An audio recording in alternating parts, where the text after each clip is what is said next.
Motoris, hari ini kita bertamu ke Elders Garage untuk melihat mengupas sosok Vespa Electrico ya.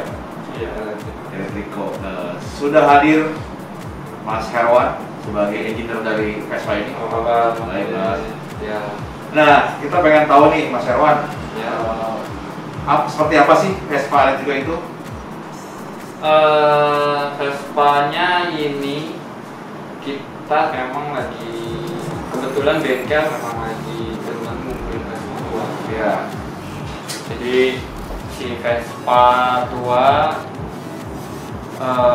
kan kebetulan banyak problemnya tuh kayak ganti oli lah, kali rusak lah.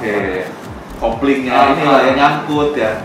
Gimana ya biar bisa ikutin perkembangan zaman juga, kita bikin listrik aja deh. Tapi modelnya model klasik. Iya, tetap Vespa yang tua-tua gitu. Ya. Terus dari situ sama si Heret Ya. langsung oke lah kita coba Vespa listrik. Kapan itu mulainya? Kurang lebih awal tahun ini. Oh ini. Februari deh kita mulai konsepin. Terus ujung-ujungnya malah kita bikin kitnya akhirnya. Oh. Karena nih better kita bikin kit plug and play, jadi nggak cuma motor custom aja, tapi kita punya kit yang bisa dipasang ke Vespa tua yang mesinnya udah mulai rewel gitu. Oh jadi bisa di semua Vespa bisa dipasangin? Betul, di semua yang untuk sekarang baru bisa large frame. Oke. Kalau yang small frame kita lagi develop juga. Bedanya apa? Itu bedanya dari engine? Iya, mountingnya? bedanya sih dari engine mountingnya atau swing armnya. Oh. Gitu. Bisa dibuka nggak lihat-lihatin? Boleh. Ini tempat baterai. Oke. Bentar ya. Ini dulu ya. Tempat controller dulu.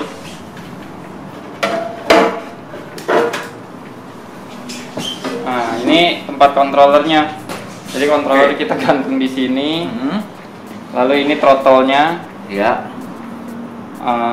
Ini dinamonya, BLDC-nya. Iya. Nah, baterainya di sini. Berarti nggak ada yang sisa di sini ya? Di standarnya ini nggak ada yang kabel body segala macam, nggak ada yang sisa? Nggak ada. Semuanya Jadi, baru berarti? Kalau kabel-kabel buat gas, Ya. kita pakai yang lama masih bisa. Oh gitu. Rem pun pakai tali yang lama misalnya masih oke, Ya. masih bisa. Jadi cuma dia ngambilnya dari sini kan kalau nggak tali rem. Jadi kopling diganti sama rem. Sini tarikatnya. Jadi tarik. Itu apa sih? Ini master rem. Oh master rem. Iya, master rem. Jadi Oh ya di buat ya. kepala babinya yang di sebelah Udah kan. di split juga ya? Gitu iya. Gua keluarin ya berarti ya baterainya ya.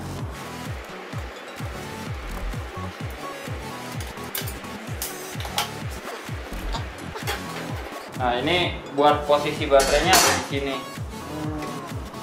Jadi baterainya juga bisa di take out buat di charge. Jadi di charge terpisah tanpa harus bawa unitnya. Kalau misalnya nggak ngeluarin ini bisa nggak?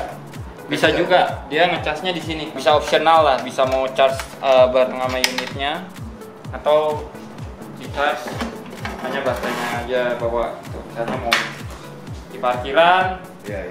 bawa ke ruangan kantor gitu ya bisa. Jadi tinggal charge di sini. Udah deh. Tapi lebih simpel di sini lah ya, maksudnya nggak repot buka-buka. Iya. Apa namanya body. Iya betul. Tapi kalau kit set yang kita kasih memang kalau pakainya jok kayak gini, ini nggak usah ditutup nggak apa-apa. Oh gitu. Iya, jadi tinggal pasang, ya ke sini, terus colokin.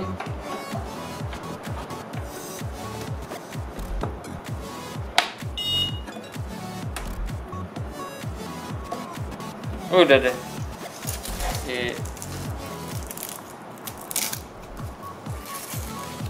Netroin, udah langsung bisa digas. Gitu. Nah, motoris, kita akan jajal Vespa Electrico ini di sekitar Jalan Gatot Subroto.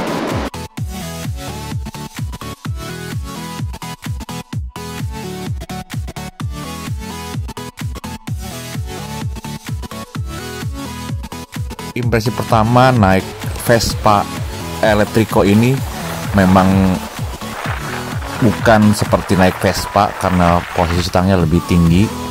Mungkin gaya-gaya elders karena terbiasa bikin chopper ya. Tapi ternyata emang pengendaliannya lebih enak, lebih santai dibandingkan naik Vespa biasa yang mungkin agak terlalu capek. Kalau lebih tinggi ternyata lebih enak. Cuman karena emang joknya masih terlalu tipis, terasa kerasnya di jok, cuman ya namanya juga motor custom ya. Kalau secara umum performanya cukup lumayan, bisa sampai tembus 62 km/jam. Kami mencobanya dari Gedung Smesco ke Jalan Tendean, putar balik sampai ke Cawang, kemudian balik lagi ke Smesco. Itu totalnya hampir 10 km dengan average-nya sekitar 35-40 km/jam ya.